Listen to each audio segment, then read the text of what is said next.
आज हम इस वीडियो में बात करेंगे भारतीय हेक्साकॉम लिमिटेड आईपीओ के बारे में।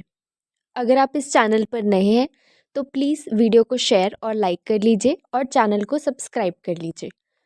अगर आप आईपीओ अप्लाई करने के लिए फ्री में डीमैट अकाउंट ओपन करना चाहते हैं तो डिस्क्रिप्शन में दिए गए लिंक से फ्री में डीमैट अकाउंट ओपन कर सकते हैं। तो अब हम इस वीडियो में भारतीय हेक्साकॉम के बारे में बात करेंगे। भारतीय हेक्साकॉम लिमिटेड राजस्थान और भारत के उत्तर पूर्व क्षेत्रों में संचार समाधान, मोबाइल, स्थायी लाइन टेलीफोन और ब्रॉडबैंड सेवाएं प्रदान करता है, जिसमें अरुणाचल प्रदेश, मणिपुर, मेघालय, मिजोरम, नागालैंड और त्रिपुरा शामिल हैं। इन सेवाओं को एयरटेल ब्रांड के तहत प्रदान किया जाता है। कंपनी उच्च गुणवत्ता वाले ग्राहकों को आकर्षित करने पर ध्यान केंद्रित करती है। उन्हें विभिन्न चैनलों और डाटा विश्लेषण का उपयोग करके बिना कोई रुकावट के अनुभव प्रदान करती है। कंपनी के पास ग्राहक इंटरैक्शन और बेहतर बनाने के लिए डिजिटल विकल्प होते हैं और परिवारों के लिए एयरटेल ब्लैक जैसी अद्वितीय योजनाएं प्रस्तुत की जाती है।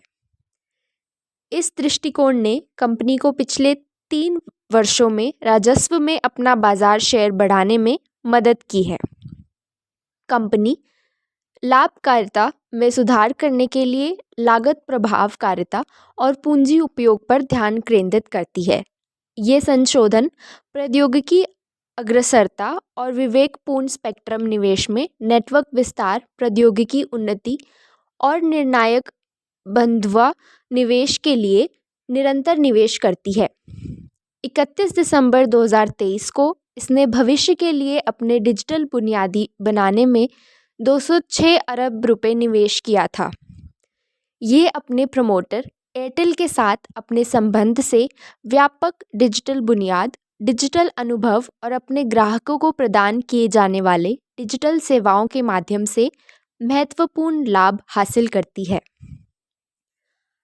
आईपीओ के उद्देश्य: कंपनी को निधियों के किसी भी भाग को प्राप्त नहीं होगा, क्योंकि पूरा मुद्दा एक बिक्री के लिए प्रस्ताव है और इसलिए telecommunication consultants India limited TCIL company में एकमात्र सार्वजनिक शेयर होल्डर द्वारा प्राप्त किया जाएगा।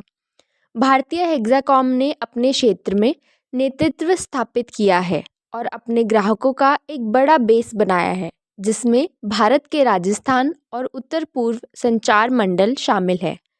कंपनी 31 दिसंबर 2023 और 2022 के वित्तीय वर्ष के दौरान उत्तर पूर्व मंडल में अग्रणी स्थिति में थी। उत्तर पूर्व मंडल में यहाँ सबसे अधिक VLR ग्राहक हैं और राजस्थान मंडल में दूसरे सबसे अधिक VLR ग्राहक हैं।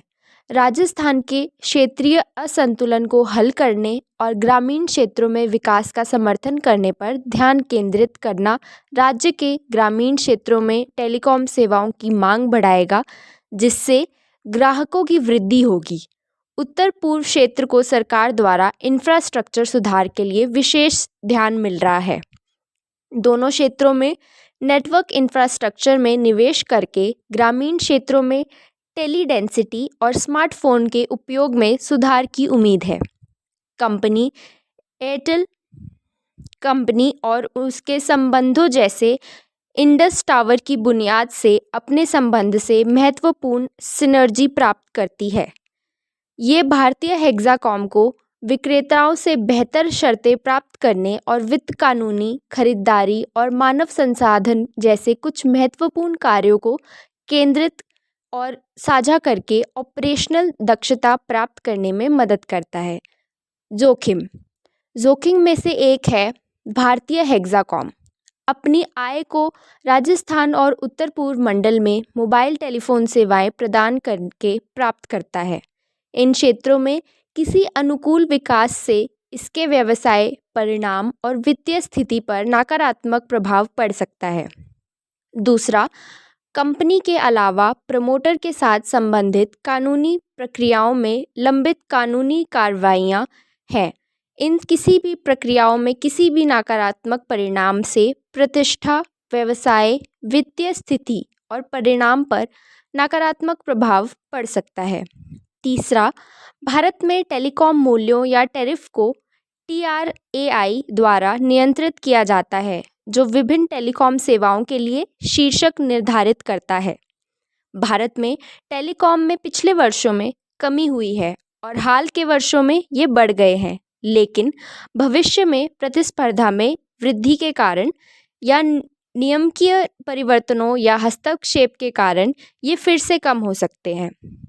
मूल नियमों पर नियंत्रण के कारण कंपनी की आय में कमी या मूल्य दबाव के कारण प्रति उपयोगकर्ता औसत आय RPU में कमी हो सकती है, जो कंपनी के व्यवसाय और वित्तीय स्थिति पर नकारात्मक प्रभाव डाल सकती है।